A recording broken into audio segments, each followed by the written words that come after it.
Olá, esta é uma videoaula introdutória a respeito da cavitação. O que é a cavitação? A cavitação é um fenômeno que provoca o desgaste e a erosão de equipamentos que trabalham com fluidos. Quando ocorre a cavitação? A mesma ocorre devido à transferência desordenada de energia oriunda da implosão de bolhas de vapor do fluido. Essas bolhas, ao implodirem, causam ruídos, vibrações e danos às partes mecânicas próximas. Imaginemos uma tubulação dotada de uma válvula de controle, conforme a imagem aqui acima. Essa válvula é uma válvula de controle automático, então é uma válvula que pode abrir e fechar, pode regular a vazão. O fluido escoando é incompressível, ou seja, um líquido nas condições de pressão e temperatura do escoamento. A montante, ou seja, antes da válvula, o fluido está na pressão P1 e o diâmetro da tubulação é D1. Depois da válvula, ou seja, a jusante, está o fluido na pressão P e o diâmetro D. Se nós representarmos o perfil de pressão contra a posição ao longo da tubulação, como o gráfico abaixo da válvula, nós podemos observar que existe uma variação da pressão ao longo do trajeto quando ela passa pela válvula. O fluido, ao se aproximar da região de estreitamento da válvula, ele aumenta de velocidade de escoamento. Por quê? Porque existe uma restrição de área disponível para o escoamento devido ao estreitamento da válvula. Esse aumento de velocidade vai corresponder, então, a um aumento de energia cinética. Como o total da energia mecânica deve ser constante, ocorre, então, uma redução da pressão estática total sobre o fluido. Quando a pressão total sobre o fluido cair, ela pode alcançar a pressão de vapor do fluido. Essa pressão de vapor é uma característica importante porque é a propriedade do fluido associada com a temperatura, em que é a pressão exercida pelo líquido para passar para a fase vapor. Quando ela iguala a pressão de vapor do fluido a uma dada temperatura, iguala a pressão externa, o fluido vaporiza. Então imaginemos a situação A, por exemplo.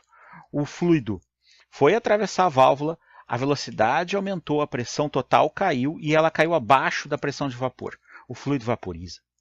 Quando ele vaporiza, ele vai formar bolhas de vapor. Essas bolhas de vapor, elas podem necessariamente continuar no fluido ou não continuar. Vai depender do que vai ocorrer com a pressão total na fase de resgate da pressão, que é depois da válvula. Porque depois da válvula, quando o diâmetro aumentar de volta, após a restrição da válvula, a tendência é que a velocidade de escoamento diminua e a pressão total vai aumentar.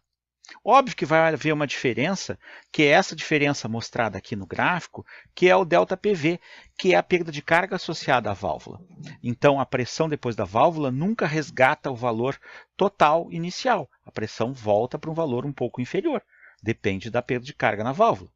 Se essa pressão nova, essa pressão depois, a jusante, ela não ultrapassa a pressão de vapor do fluido naquela temperatura, a gente passa a ter o que se chama de flashing, ou seja, o flashamento. Existe vapor escoando na tubulação agora. Uma segunda situação seria quando a pressão P1 caísse abaixo do valor de pressão PVAP-B. Aí, o que ia acontecer? Ocorreria a vaporização, aqui nesse ponto, mas quando a pressão resgatasse, ocorreria a condensação dessas bolhas de vapor. É nesse instante que ocorre a implosão das bolhas e a cavitação. Uma situação ideal seria que a pressão de vapor do fluido estivesse a um valor tão baixo, então a pressão de vapor para estar em um valor baixo, por exemplo, o fluido teria que estar a uma temperatura baixa. Então a tendência dele vaporizar é pequena. Quando a pressão caísse, ela não alcançaria esse valor de pressão. Então o fluido não acarretaria na cavitação, na válvula. Então o que a gente observa na figura 4 aqui? Essa peça é uma peça de uma bomba, tá? E se observa uma erosão aqui, um desgaste provocado pela cavitação na peça mecânica. Como evitar a cavitação? Bom, Uma das formas é aumentar a pressão P1, ou seja, a pressão montante.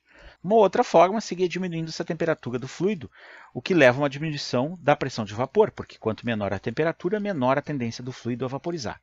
E uma terceira oportunidade seria utilizando-se válvulas especiais, que provoquem uma queda de pressão mais suave. Então, como conclusão, a cavitação é um fenômeno importante em instalações de transporte de fluidos e deve ser evitada já na fase de projeto das linhas de fluidos.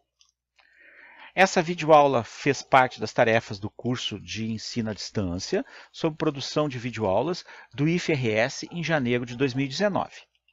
Agradeço muito a atenção. Como referência foi usado o livro do professor Bega, Instrumentação Industrial, na sua terceira edição.